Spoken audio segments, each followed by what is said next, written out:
ફરિયાદો તો સ્વામીજી આપણને આખી જિંદગી જ રહેવાની છે.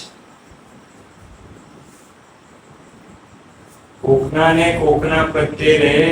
અરે આપણે ચપ્પલ પહેરવા જઈએ ને એક પગમાં ચપ્પલ બીજા પગમાં પહેરાઈ જાય તો આપણને આપણા માટે ફરિયાદ છે.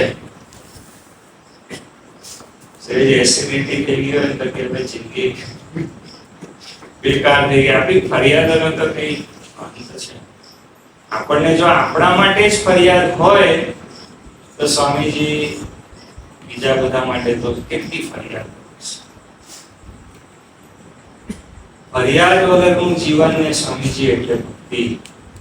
જેમ છે તેમ સ્વીકાર કરી લેવાનો અને મસ્ત મજામાં રહેવાનું ને સ્વામીજી એનું નામ મસ્તી, એનું નામ ભક્તિ. કારણ કે આપણને જેમ છે, જ્યાં છે, જેવું છે એ બધું જે સ્વીકાર કરી લેવાનું છે આપણને સ્વામીજી.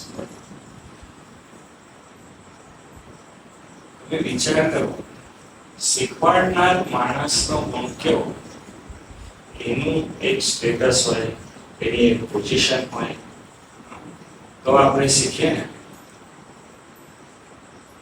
વગર માણસ પાસે આપણે શીખીએ.